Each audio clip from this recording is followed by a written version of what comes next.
A family in Georgia says they lost more than $8,000 just 2 days after a scammer lured them to an ATM using their daughter's voice.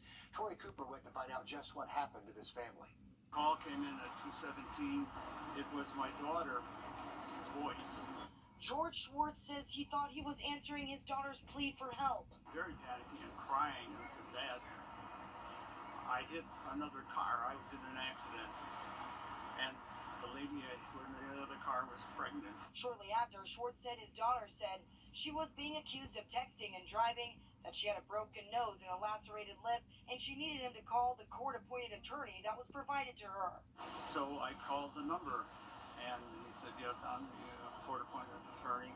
He said, "You can bond her out." Schwartz and his wife Janice say they headed straight to their bank to pull out $8,200 in cash. And I mentioned to my husband that could it possibly be a scam? But time was ticking, so they entered these codes into this PNC Bank ATM in Decula as instructed to get their daughter's freedom back. So I texted her. I said, "Do you have your phone back?" And she texted back and said, "Did you mean this message for me?" That's when Schwartz realized his daughter was never behind bars, and he was now a victim of a common grandparent scam. The Better Business Bureau is aware of these scams all across the country and has this advice. Check out the story with other family members. Call and see, like, have they been in contact with this particular loved one? Don't call the phone number provided by the caller or the caller ID.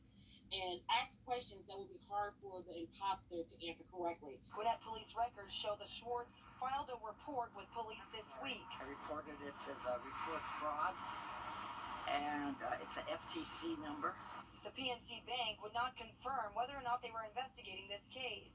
The Schwartz say even though they're now empty-handed, they're grateful they still have their daughter and a chance to help others avoid this heart-wrenching scheme. To make sure that they don't get away with this again. And since the scam is going around, might be a good idea to create a code word you can use with family that only family knows. But Tori, the reporter, has been reaching out to that PNC Bank to see if they know where the money went and to make sure they're aware of this scam involving their ATM. We're just a week away from the Tokyo